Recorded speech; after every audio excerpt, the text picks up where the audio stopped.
오늘 설교의 제목을 다시 한번 읽어볼까요? 시작. 감사합니다. 우리가 사회생활을 하다 보면 좀 수많은 사람들을 만납니다. 여러저런 사람들을 많이 만나요. 또 그들 가운데는 좀 내 마음에 드는 사람도 있고 딱 봤을 때 저 사람은 좀 아닌데 싶은 그런 좀 불호감이 드는 사람들도 있어요. 그 사람의 어떤 말이나 뭐 행동이나 아니면 첫인상 같은 것들이 우리 마음 가운데 어떤 그런 판단의 기준이 되고는 합니다. 호감을 사는 사람들의 특징이 있다면 대체적으로 그 사람들은 좀 말을 이쁘게 해요. 그리고 행동이 깔끔합니다. 군더더기가 없는 사람들이 대부분이에요. 반면에 불호감을 사는 사람들은 어떤 특징이 있나 제가 좀 살펴보니까 공통적으로 나타난 것 중에 하나가 좀 별난 사람들이라는 거예요. 좀 튀는 사람들이라는 거죠.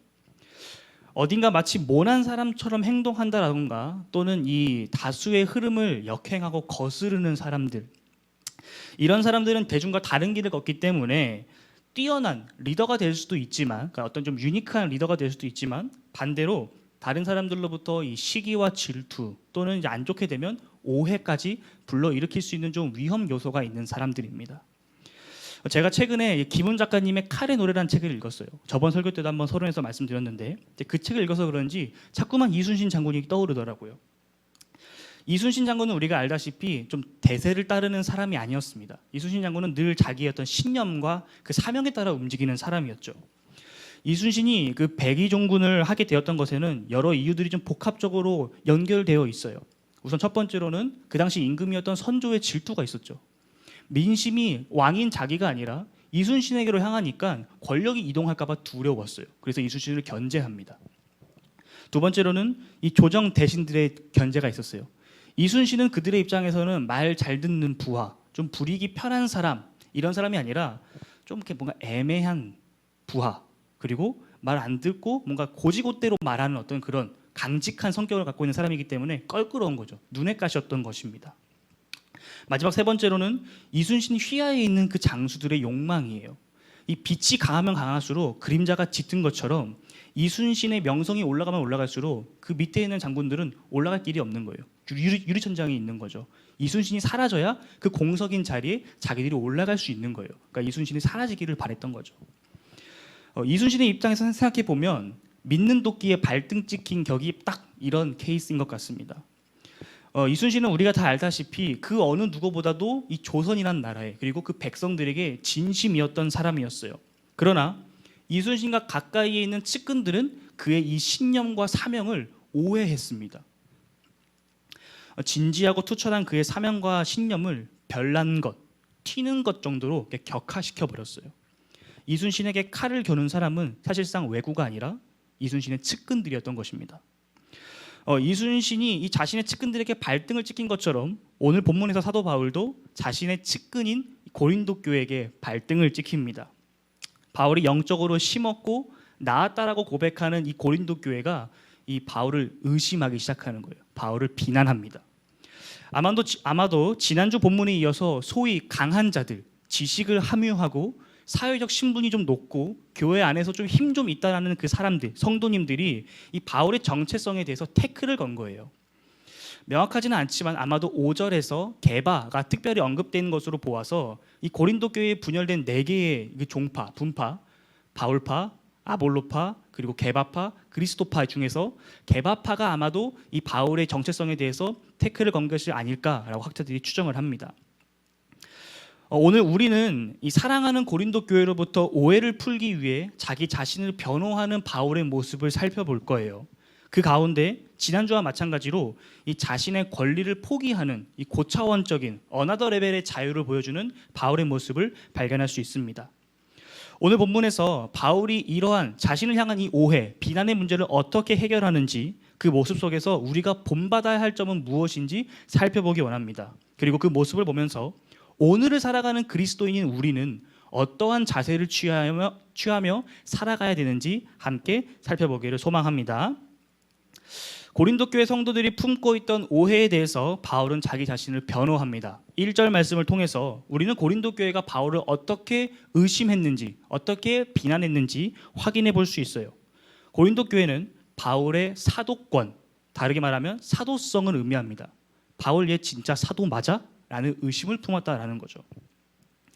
사실 사도 바울의 이 사도권에 대한 오해와 시비는 어제 오늘의 문제가 아니었습니다. 꽤 오래전부터 종종 이 바울의 사역에 이 발목을 잡았던 문제가 바로 바울의 사도권에 대한 문제였어요.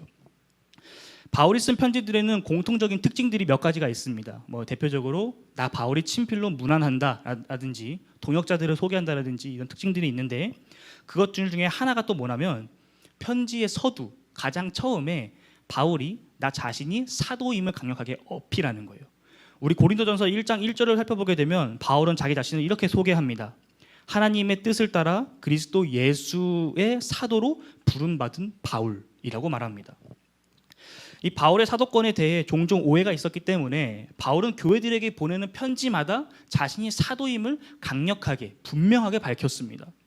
그렇다면 도대체 이들은 무슨 근거로 어떠한 이유로 바울이 사도가 아니라고 의심했던 걸까요? 이것은 바울의 아주 독특한 별난 정체성 때문입니다. 이 사도라는 말 자체는 사명이나 임무를 부여받아서 보낸 사람이라는 뜻을 가지고 있습니다. 특별하게 이 복음 사역에 있어서 특별한 신분을 갖고 있는 사람들을 의미해요.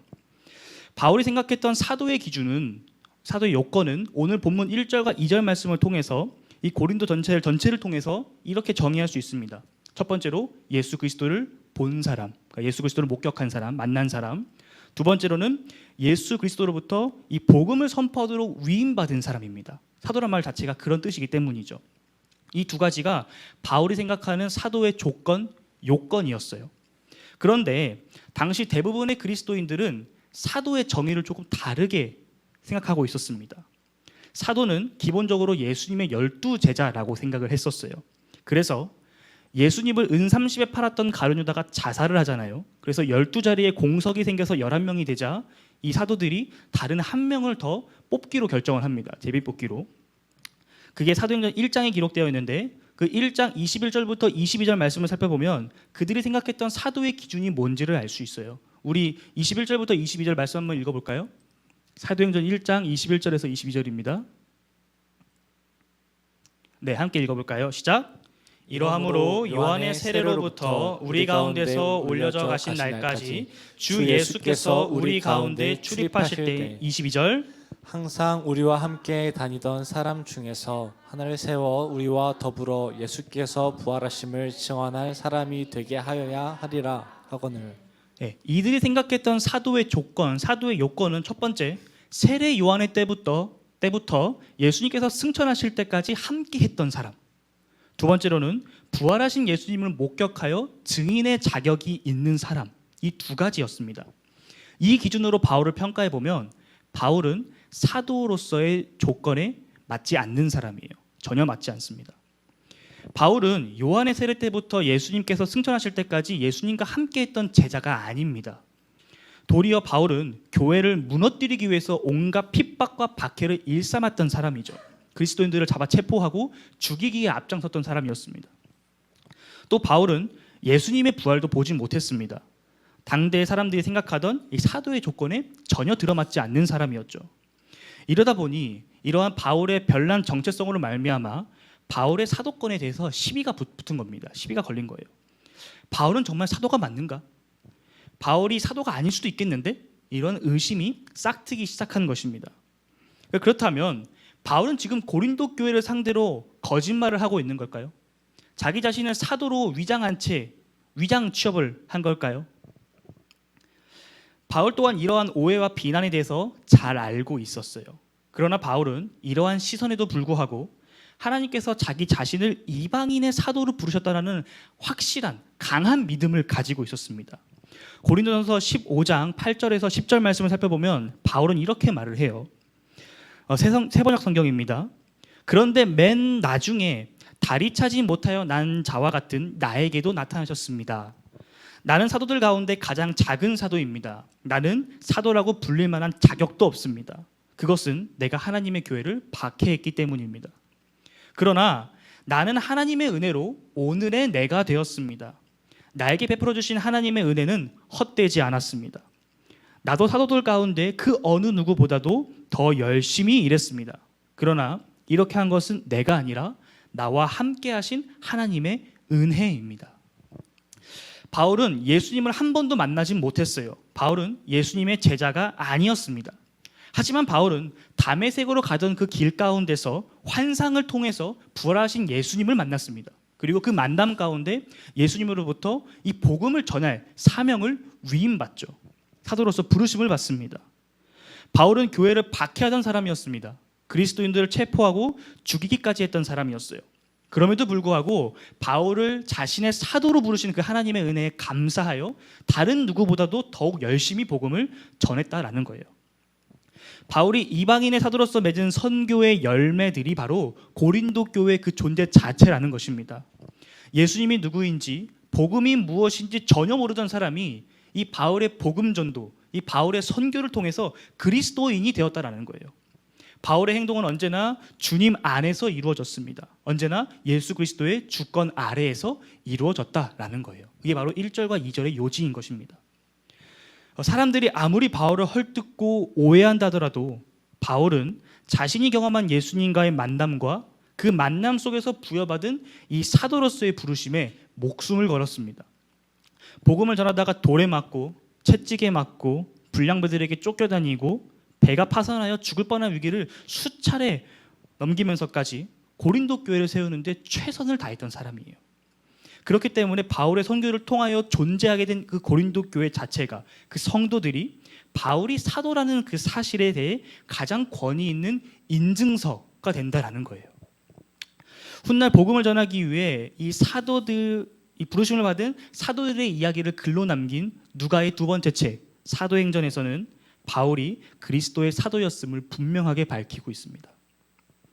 저는 이러한 바울의 모습에서 굉장히 좋은 인상을 받았어요. 바울은 자신의 이 영적 정체성을 자신의 온 삶을 통해서 드러냈습니다. 바울은 자신의 사역을 통해서 예수님으로부터 받은 그 복음 전파를 위해 부름받은 그 사도임을 나타냈어요. 예수님께서도 자신의 삶을 통해서 우리에게 그리고 온 세상에 하나님의 은혜와 구원의 기쁜 소식을 나타내고 보이셨습니다.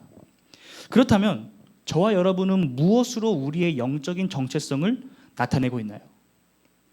우리는 어떻게 나 자신이 그리스도인임을, 그 사실을 우리의 삶으로 드러낼 수 있을까요?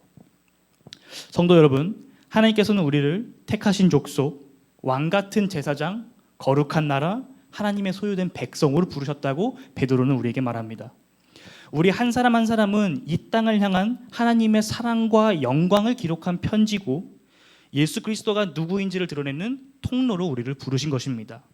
여러분 한 사람 한 사람이 사도와 같이 부르심을 받은 자들이고 이 땅의 작은 예수인 거예요. 우리가 바울과 같이 믿음의 증인이 될 수 있는 방법은, 우리의 일상에서 예수 그리스도를 증거할 수 있는 방법은 주 안에 거하는 것입니다. 다른 말로 예수님의 주권 아래에 거하는 거예요. 우리의 삶의 전 방향이 언제나 하나님의 은혜와 그 섭리 안에 거하는 것이죠. 바울의 삶이 흔들리지 않았던 이유는 그가 언제나 주님 안에 거하는 사람이었기 때문입니다.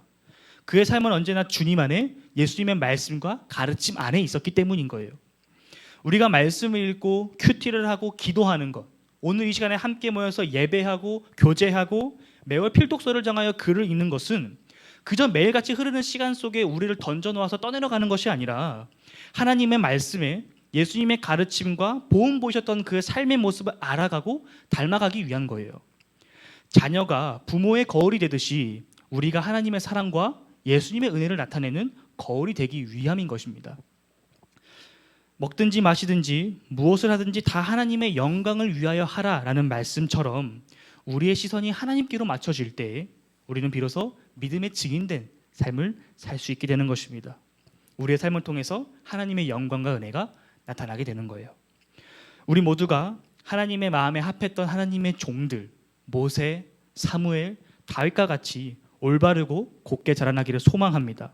먼저 복음의 은혜를 접한 자로서 아직 복음의 소식을 깨닫지 못한 자들에게 이 복된 소식을 알리는 귀한 존재, 거룩한 통로가 되시기를 주님의 이름으로 축복합니다.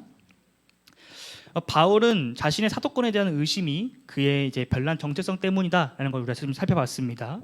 그런데 이 의심은 그의 정체성뿐만 아니라 그가 취하는 별난 행동도 한 몫을 톡톡하게 했습니다. 바울이 어떠한 행보가 이와 같은 오해와 곡해를 낳았는지 살펴봅시다. 바울은 3절 이하의 말씀에서 자신의 사도권에 대하여 비판하는 자들에게 단호하게 말합니다. 우리가 먹고 마실 권리가 없느냐? 우리가 아내를 데리고 다닐 권리가 없느냐? 일하지 않을 권리가 없느냐? 이것은 당시에 복음을 전하던 사도들이 누렸던 하나의 권리입니다. 사도들이 먹고 마실 권리는 이 복음 사역자들을 위해서 재정적으로 또는 음식, 끼니를 후원해줬던 것을 말하는 거고, 아내를 데리고 다닐 권리는 가족 부양을 의미하는 겁니다. 복음 사역자들의 그 가족, 부부를 교회가 섬겼던 거죠. 일하지 않을 권리는 먹고 마실 권리와 유사합니다. 재정적인 후원을 말하는 거예요. 어떤 이유로 사도들은 이러한 권리를 누렸던 걸까요? 이것은 효과적인 복음 전파를 위한 것이었습니다. 사도행전에도 비슷한 내용이 있어요. 예수님께서 승천하신 이후에 예수 그리스도의 십자가와 부활의 이 복음이 전해지자 많은 사람들이 예수님께로 돌아옵니다. 그리스도인들의 수가 폭발적으로 증가하게 돼요. 이 당시 대부분의 성도님들은 가난했기 때문에 초대교회의 사역은 크게 두 가지였습니다. 하나는 말씀을 전하는, 복음을 전하는 사역이었고, 나머지 하나는 그 가난한 성도들을 구제하는 역할이었어요. 이 두 가지가 굉장히 중요한 사역이었습니다. 그런데 사도들이 복음 전하는 사역과 가난한 성도들을 구제하는 일을 모두 도맡아서 진행하다 보니까 무엇 하나 제대로 굴러가지를 않는 거예요. 그래서 사도들은 이 말씀과 기도에 전념하기 위해서 이 구제 사역을 담당해 줄 7명의 일꾼들을 뽑습니다. 교회 안에서 신실하고 충성되고 착한 자들을 말이죠. 7명을 선발해서 그들에게 구제 일을 맡깁니다. 이것이 우리가 소위 7집사라고 부르는 사람들인 거예요. 사도들이 구제 사역에서 빠지고 기도와 말씀 사역에만 집중하게 된 것은 사도들이 구제 사역을 잘 못하기 때문에 그 역할에서 배제한 것이 아니라, 또는 사도들이 자신의 권위를 높이 세우기 위해서 자신들에게 유리한 권리를 요구한 것이 아닙니다. 어떻게 하면 복음을 더 효과적으로, 효율적으로 전할 수 있을까라는 이 질문, 이 고민 끝에 나온 권리인 거예요. 하나님의 나라를 확장하기 위해서 교회 공동체가 사도들에게 부여한 권리라는 것입니다. 따라서 사도들이 복음을 전하고 기도하는 일에 전념할 수 있도록 그들의 생계와 가족을 교회 공동체가 재정적으로나 물질적으로나 지원하고 섬겼다라는 거예요. 여기서 오해하면 안 되는 것이, 사도들이 말씀을 전하고 기도하는 데 힘쓰는 사역을 하기 위해서 그것에 대한 수고비나 일당을 주는 개념이 아닙니다. 그들의 삶이 안정되고 흔들리지 않아야 복음 전하는 일에 전념할 수 있기 때문에 섬긴 거예요.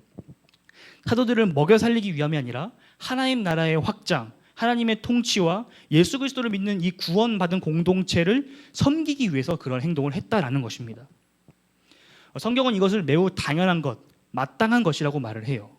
이 당시의 철학자들이나 웅변가들도 이 광장에서 자신의 어떤 지혜나 지식을 이렇게 설파하면서 자랑을 했습니다. 그리고 거기에 대한 돈을 받았어요. 그러니까 버스킹과 비슷한 거죠.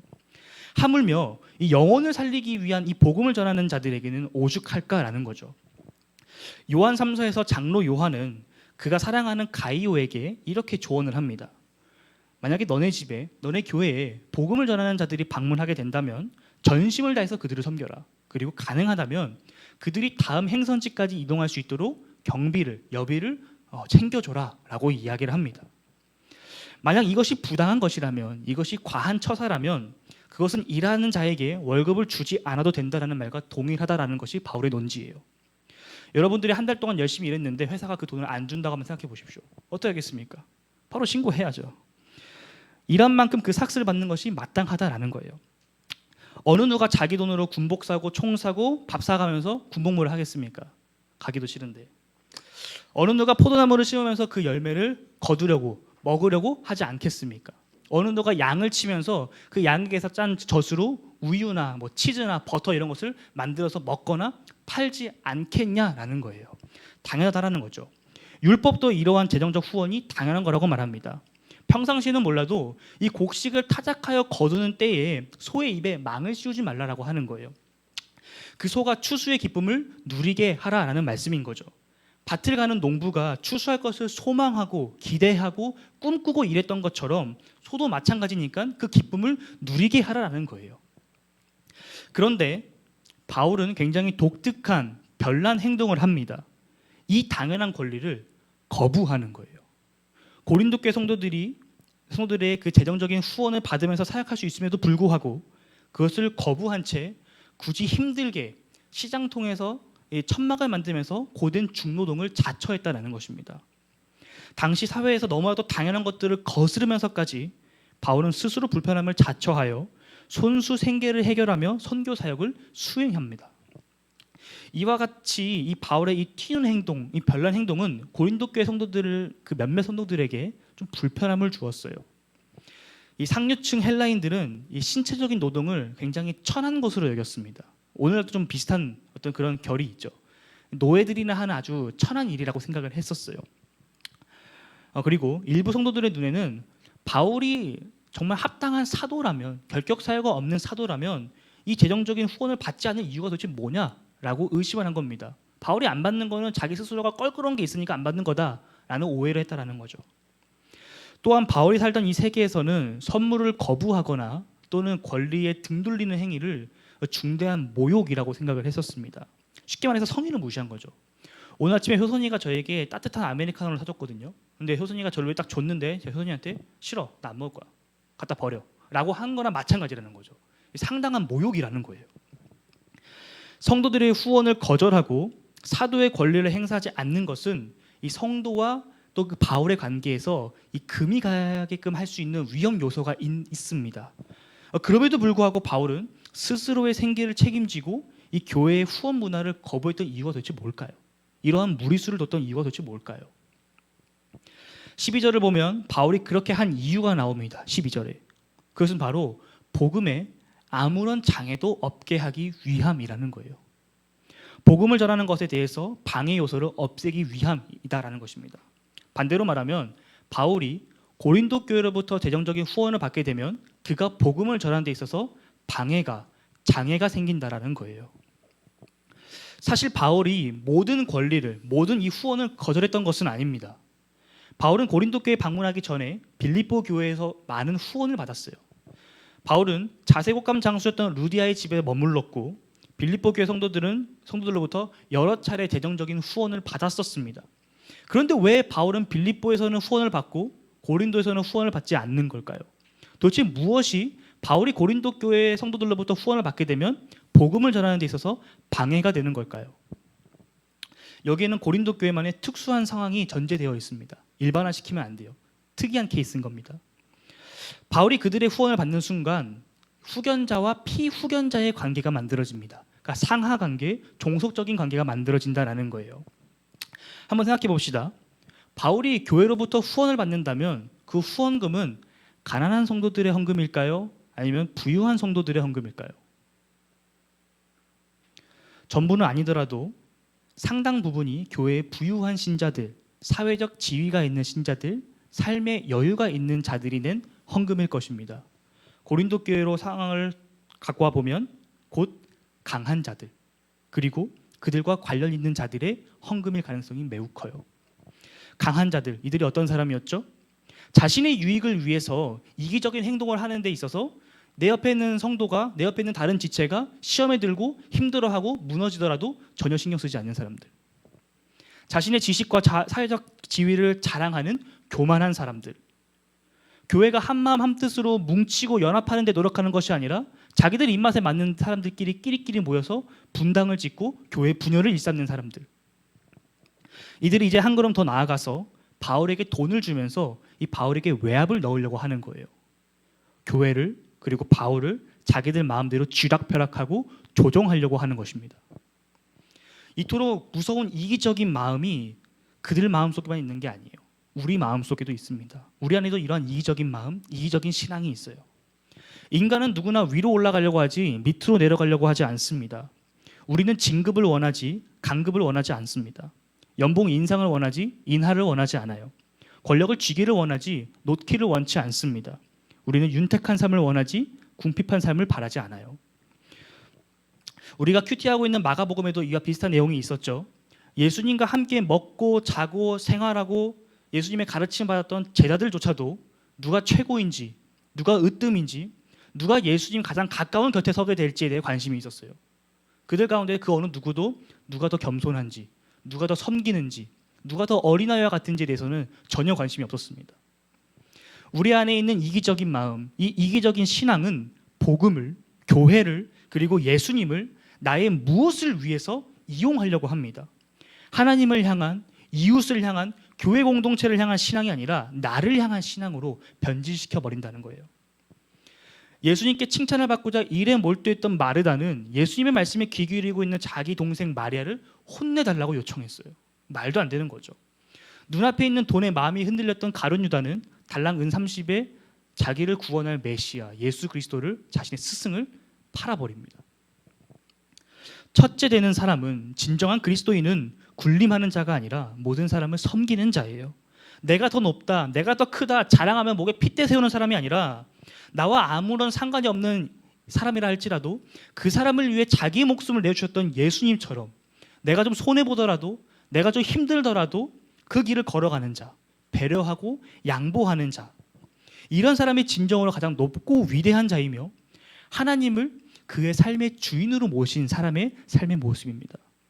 이것이 이기적인 마음과 신앙을 제거한 이타적이고 희생적인 신앙인 거예요. 바울이라고 하여서 이 재정적인 후원을 거절하는 것이 쉬운 결정이었겠습니까? 마땅히 요구할 수 있는 권리를 포기하는 것, 굳이 힘든 일을 도맡아 하는 것은 매우 어렵고 힘든 결정이에요. 더군다나 바울은 이 가난이 얼마나 무섭고 힘든 것인지 잘 아는 사람이었어요.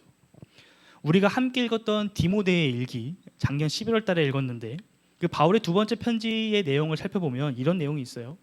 바울이 빌립보에서 복음을 전하다가 매를 맞고 추방당합니다.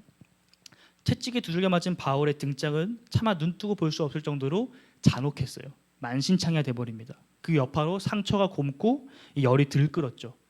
급하게 도시를 빠져나온 터라 수중에 가지고 있는 돈도 없었습니다.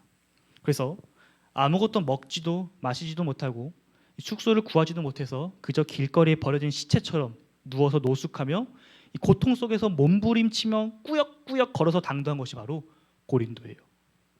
그렇기 때문에 더더욱 바울에게는 이 재정적 후원을 포기하는 것이 쉬운 결정이 아니었던 거예요. 굶주리고 헐벗은 몸으로 온 정성을 다해 세운 고린도 교회의 호의를 거절하는 것은 결코 쉬운 일이 아니었다라는 거예요. 그럼에도 불구하고 바울이 이러한 결정을 내린 것에는 그의 어떤 자존심의 문제나 낭만이나 고상함 같은 객기가 아니라 하나님께서 그에게 주신 사명 때문에 그러한 결정을 한 것입니다. 바울을 통해 복음이 전해지기를 원하시는 하나님의 마음 때문인 거죠. 바울이 이기적인 신앙을 가진 이 고린도 교회 일부 성도들로부터 재정적인 후원을 받는 순간 상하관계로 종속되어 버립니다.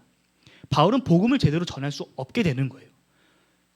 그저 그들의 눈치를 보며 그들의 귀에 들리기 좋은 이야기를 할 수밖에 없게 되는 거죠. 그래서 바울은 거절한 겁니다. 할 수 있으나 하지 않은 거예요. 누릴 수 있으나 누리지 않은 것입니다. 자기 자신을 높이기 위해 무리수를 둔 것이 아니라 하나님의 영광을 위해 스스로 고난길을 자처한 거예요. 그 길이 아무리 힘들고 어렵다 할지라도 바울이 그 길을 선택한 것은 하나님께서 그에게 부어주셨던 사명, 예수님을 받게 했던 자신을 용서하고 사랑으로 안아주신 그 하나님의 은혜에 대한 감사, 자신이 누린 그 큰 은혜를 전하고 나누고자 하는 열정 때문인 것이었습니다. 바울은 후원을 포기했지만 도리어 그의 영혼에 하나님의 마음이 가득 채워졌습니다. 바울은 자신의 편안을 포기했지만 도리어 그의 영혼에는 하나님의 평안이 가득 채워졌어요. 바울은 권리를 포기했지만 그것이 도리어 약한 자들을 보호하는 사랑이 되었습니다. 바울은 자유를 포기하였지만 도리어 진정한 자유, 어나더 레벨의 자유를 얻게 되었어요. 바울은 희생과 헌신을 통해 십자가의 길이 무엇인지 우리에게 분명하게 나타내게 되었습니다. 성도 여러분, 나의 것을 비울 때 하나님의 것을 채울 수 있습니다. 내가 누리고자 하는 권리나 혜택을 붙잡고 있으면 하나님께서 우리에게 그것을 주시고 싶어도 우리가 그걸 받을 수가 없어요. 우리 손에 쥐어져 있는 것을 내려놓을 때, 그것이 너무나도 어렵지만 우리가 내려놓을 때 비로소 우리가 주님의 손을 붙잡을 수 있는 것입니다. 성도 여러분, 나에게 있는 도구나 사람을 붙잡는 것이 아니라 우리 주님을 붙잡으시기 바랍니다. 환경과 여건을 뛰어넘는 하나님의 평강이 여러분의 삶에 충만하기를 주님의 이름으로 축복합니다. 말씀의 결론을 맺겠습니다. 서론에서 말했던 이순신의 삶, 그리고 오늘 말씀을 통해서 살펴본 바울의 삶, 이 두 사람의 삶에는 공통점이 있습니다. 그것은 바로 튄다라는 거예요. 별난 사람들이다라는 거죠. 이들은 참으로 별난 삶을 살았습니다. 남들과는 다른 길을 걷는 삶이었고, 그러한 삶에는 수많은 조롱과 어려움이 있었지만 꿋꿋하게 주어진 사명과 신념을 완수하기 위해 끊임없이 달리며 경주했던 사람들이에요. 애시당초 그리스도인이라는 것 자체가 별난 사람들을 의미하는 말입니다. 히브리서 11장 38절에 따르면 세상이 감당하지 못하는 존재들인 거예요. 그리스도인들은 세상과는 다른 삶을 사는 존재들입니다. 세상의 가치를 따라가지 않아요. 오히려 세상이 천하게 여기고 무시하는 것들을 소중하게 여기는 것이 그리스도인의 이 중요한 가치인 경우들이 많습니다. 역설인 거죠. 세상은 이러한 별난 사람들을 향해서 손가락질하고 조롱하고 무시하고 천대합니다. 그렇게 해서 불려진 이름이 그리스도를 믿는 사람들, 그리스도를 따르는 사람들, 이걸 줄여서 그리스도인이라고 불리게 된 거예요. 그렇다면 그리스도인인 우리의 삶은 어때야 할까요? 우리는 어떻게 살아가야 할까요? 바울이 그랬던 것처럼 우리에게 주어진 사명을 붙잡아야 합니다. 우리에게 주어진 사명, 우리의 정체성, 그리스도인, 그리스도를 따르는 사람들, 그리스도를 고백하는 사람들. 강물을 거슬러 오르는 연어처럼 세상을 역행해야 합니다. 세상과는 다른 길을 걷는 별난 삶인 거예요. 그렇기 때문에 힘들 겁니다. 어려울 거예요. 하지만 그 길은 2000년 전에 예수님께서 이미 먼저 걸어가셨던 길이고 우리 믿음의 선배들이 따라 걸었던 길이기도 합니다. 예수님께서 걸어가셨던 그 길을 따라 걷는 것이 예수님의 가르침을 오늘의 나의 삶 속에서 실현하는 길이고, 그와 동시에 주님과 동행하는 길이며, 이 땅에 예수 그리스도가 누구인지, 그 진정한 사랑이 무엇인지 복음을 전하는 길이 될 것입니다. 사무엘 필독서인 지금처럼 산 것처럼 앞으로도 살 건가요에 이런 글이 있었어요. 뭐든지 한 번 해서 바뀌지는 않습니다.